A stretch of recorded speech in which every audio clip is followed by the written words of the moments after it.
Salam damai sejahtera untuk kita semua. Puji Tuhan, kita bertemu dalam Sabat Sermon Program lewat HLM TV, Heavenly Light Ministry.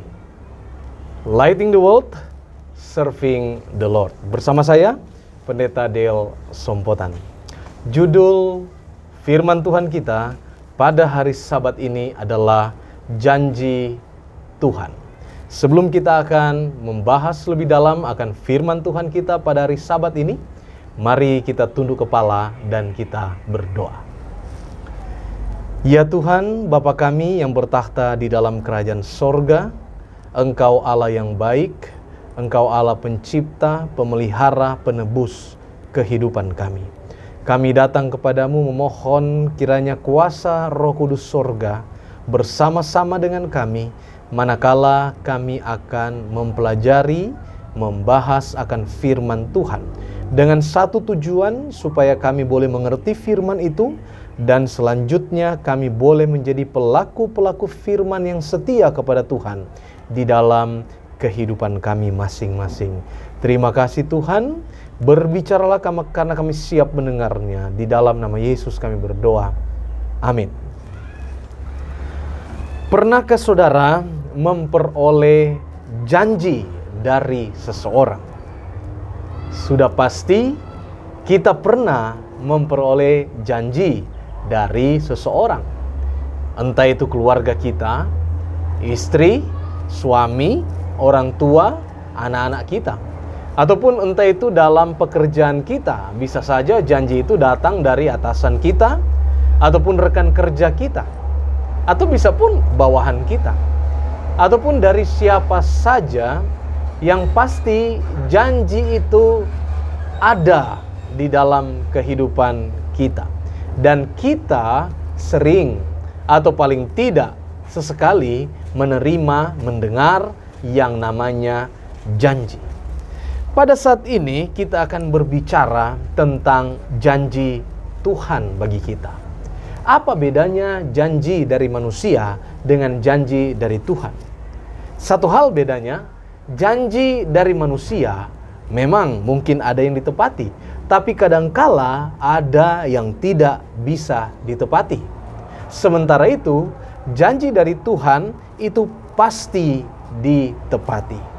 Janji dari Tuhan itu sifatnya sudah pasti akan ditepati oleh Tuhan. Pada saat ini, kita akan juga melihat bagaimana janji Tuhan itu berlaku di dalam kehidupan kita. Yang janji itu sudah pasti berbeda dengan janji dari manusia. Kalau janji manusia tidak ditepati, seringkali kita jatuh di dalam kekecewaan. Tapi janji dari Tuhan tidak seperti itu. Tuhan pasti akan menepati janjinya di dalam kehidupan saudara dan saya. Pemirsa HLM TV yang diberkati oleh Tuhan. Di dalam Alkitab ada banyak sekali janji-janji Tuhan yang diberikan kepada kita. Janji itu kalau kita mau telusuri satu persatu, ada banyak sekali yang kita bisa temukan. Namun pada saat ini, saya ingin membagikan satu janji Tuhan untuk kita semua. Untuk menjadi perenungan bagi kita, bagaimana kita di dalam kehidupan kita berpegang kepada janji Tuhan tersebut. Mungkin saat ini pemirsa HLM, ada yang sementara bergumul dengan persoalan kehidupan yang berat. Baik itu persoalan dalam rumah tangga, persoalan dalam pekerjaan, ataupun sementara bergumul dengan yang namanya masalah kesehatan. Maka penting sekali untuk kita boleh melihat dan boleh mengetahui yang namanya janji-janji Tuhan di dalam kehidupan kita. Yang saya mau bagikan pada saat ini untuk menjadi berkat rohani sepanjang hari Sabat ini adalah satu janji Tuhan yang begitu terkenal, yang kita temukan di dalam Alkitab, yang tertulis di dalam buku Filipi pasalnya yang keempat, ayatnya yang ke-13. Filipi pasal 4 ayatnya yang ke-13, satu ayat yang sudah sangat biasa dengan kita, tetapi memiliki arti makna yang luar biasa berdampak untuk kehidupan kita masing-masing. Apa yang disebutkan di dalam janji firman Tuhan ini adalah, segala perkara dapat kutanggung di dalam Dia yang memberikan kekuatan kepadaku. Saudara yang dikasihi dan diberkati oleh Tuhan, ingat dengan seorang petinju legendaris kelas berat dari Amerika Serikat yang bernama Evander Holyfield. Dalam satu pertarungan bergengsi yang dia lakoni, dia pernah menggunakan ayat ini di baju kostum yang dia gunakan ketika dia akan bertarung di atas ring. Dia menuliskan ayat ini di dalam baju kostumnya, yaitu Philippians 4 verse 13. Filipi 4 ayat 13. Bagi Holyfield, ketika dia bertanding, maka segala perkara dapat kutanggung di dalam Dia yang memberikan kekuatan kepadaku. Bagi Holyfield, mungkin dia bisa menanggung gempuran lawan, dia bisa menanggung jab, uppercut dari lawan dengan pertolongan Tuhan. Itu makna ayat ini apabila kita bisa menelaah dengan dia memasang ayat ini di baju kostumnya. Bagi saudara dan saya, apakah demikian juga? Tentunya bagi kita secara rohani, mungkin tidak seperti Holyfield yang menggunakan ayat ini dengan tujuan khusus secara fisik di dalam pertarungan tinju kelas beratnya. Bisa jadi bagi Holyfield itu sumber keyakinan untuk menang, dan itu tidak salah. Namun apakah demikian maksud daripada ayat tersebut? Apakah demikian maksud penggunaan ayat tersebut? Mungkin kita bisa sebutkan tidak demikian. Kenapa? Karena maksud penggunaan ayat tersebut adalah untuk keseluruhan kehidupan kita secara holistik. Ketika Rasul Paulus menuliskan nasihat ini kepada jemaat di Filipi, dia menyampaikan kepada mereka bahwa segala perkara yang terjadi di dalam kehidupannya, entah itu perkara yang baik, perkara yang buruk, situasi yang baik, situasi yang buruk, pengalaman demi pengalaman yang dia hadapi, semuanya itu dia bisa tanggung bersama-sama dengan Tuhan. Kita tahu bersama bahwa Rasul Paulus adalah rasul yang besar di dalam perjanjian baru. Seorang rasul yang menuliskan begitu banyak ayat, bahkan mayoritas buku di dalam perjanjian baru dituliskan oleh rasul besar ini.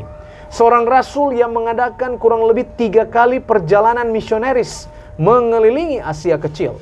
Seorang rasul besar yang mendirikan, mempelopori perintisan jemaat-jemaat di Asia Kecil. Tentunya ada banyak beban-beban persoalan yang dia hadapi. Ada banyak tantangan yang dia hadapi. Seringkali dia diancam oleh kematian. Seringkali dia diancam oleh orang-orang yang tidak senang dengan kegiatan penginjilannya. Seringkali dia harus kewalahan dengan masalah ekonominya untuk mengadakan perjalanan dari satu tempat ke tempat yang lain. Seringkali dia kecewa mendengarkan tempat yang dia rintis, iman mereka telah berbalik daripada Tuhan. Ada banyak hal di dalam kehidupan Rasul Paulus, tetapi Rasul Paulus, rasul yang besar itu, dia menyerukan kepada jemaat di Filipi bahwa semuanya itu dia bisa tanggung di dalam Tuhan, karena Tuhan yang memberikan kepadanya yang namanya kekuatan. Tuhan yang sama memberikan kepada kita juga kekuatan ketika kita mampu menghadapi berbagai pergumulan di dalam kehidupan kita.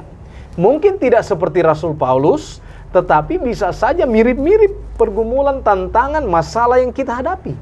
Apa yang dituliskan Rasul Paulus memberikan keyakinan kepada kita bahwa Tuhan pasti akan menolong kita. Dengan kekuatan, persediaan kekuatan yang Tuhan berikan, Dia pasti akan memberikan kepada kita kekuatan. Saya ingin baca di dalam letters nomor 45 tahun 1893 paragraf 33. Di sana ada tulisan seperti berikut. Saya ingin agar semua dapat menyadari kemungkinan-kemungkinan dan kesempatan-kesempatan apa yang ada bagi semua orang yang menjadikan Kristus kekuatan dan kepercayaan mereka. Satu kutipan yang penting bagi kita bahwa kita dihimbau untuk menjadi yang namanya orang-orang pengikut Kristus yang sejati, orang-orang Kristen sejati, yaitu orang-orang yang menjadikan Kristus sebagai sumber kekuatan dan sumber kepercayaan kita. Ini sama selaras dengan yang pernah digunakan oleh Rasul Paulus. Sumber kekuatan kita dari Tuhan dalam menanggulangi berbagai macam pergumulan di dalam kehidupan kita masing-masing. Tentunya selama kita masih hidup di dunia yang berdosa ini, ada banyak macam pergumulan di kehidupan kita masing-masing. Dan itu berbeda satu orang dengan orang yang lain. Dan kita bisa untuk melewati itu semua dengan kekuatan yang Tuhan berikan. Allah kita berjanji akan memberikan kita kekuatan untuk melewati segala pergumulan dalam kehidupan kita. Dia memiliki kuasa yang tidak terbatas. Saya ulangi sekali lagi, Dia memiliki kuasa yang tidak terbatas untuk menolong saudara dan saya. Dia yang telah menolong Paulus akan menolong juga saudara dan saya. Karena Dia Allah yang maha kuasa. Dia Allah yang maha besar. Apa artinya itu bagi kita semua? Kalimat-kalimat itu tidak lain adalah tidak ada yang terlalu sukar, terlalu rumit, terlalu sulit bagi Allah pencipta kita untuk menolong kita. Dia memilih untuk menggunakan kuasanya itu semua untuk menolong kita, untuk menyembuhkan, untuk memulihkan kita. Karena firman-Nya adalah kekuatan dan kehidupan. Semua perintah, petunjuk, instruksinya datang kepada kita dengan janji bahwa semuanya itu dapat diwujudkan dalam kehidupan kita dengan syarat iman. Iman membuka kuasa yang dijanjikan untuk hidup yang setia. Ingat, kita harus punya iman kepada Tuhan. Iman ini yang merupakan keyakinan bagi kita bahwa Tuhan pasti akan menolong kita. Di era pandemi COVID-19 seperti saat ini, yang kita sementara lakukan adalah kita berusaha untuk beradaptasi dengan satu istilah yang namanya new normal. Dengan pertolongan Tuhan, kita bisa beradaptasi. Saudara yang sudah bekerja, puji Tuhan, jangan lupa untuk beribadah kepada Tuhan juga. Penyesuaian di dalam peribadatan pada Tuhan dengan protokol-protokol kesehatan. Penyesuaian dengan Tuhan. Jangan hanya dalam pekerjaan kita menyesuaikan dengan protokol kesehatan ini, juga di dalam penyembahan kita kepada Tuhan. Jangan lupa kita untuk kita menyembah Tuhan di dalam kehidupan kita. Jangan sampai kita gagal di dalam hal ini. Saya ingin ambil satu ilustrasi bagaimana kepercayaan kita kepada Tuhan di dalam yang namanya uang kertas Amerika. Di sana selalu tertulis yang namanya "In God we trust". In God we trust. Jadi ketika semua orang memegang lembaran uang kertas ini, selalu juga terbayang di sana bahwa di dalam Tuhan kita apa? Kita percaya. In God we trust. Ini satu ekspresi iman yang boleh kita katakan bahwa benar bahwa kita memang percaya di dalam Tuhan. Tuhan sanggup untuk menolong kita. Jadi maukah pada hari Sabat ini saudara percaya pada kuasa Tuhan yang telah disediakan bagi iman kita? Maukah kita percaya pada Yesus firman yang menjadi manusia untuk memberi Anda semua kemampuan dan kekuatan untuk melakukan kehendak-Nya? Dan maukah kita untuk bekerja dengan Yesus untuk menjalani kehidupan yang menyembuhkan, menolong, dan memulihkan hidup kita? Terimalah janji dari Tuhan, segala perkara dapat kutanggung di dalam Dia yang memberikan kekuatan kepadaku. Kiranya firman Tuhan pada Sabat ini memberikan kekuatan kepada kita semua. Saya bawa dalam nama Yesus. Amin. Tuhan memberkati.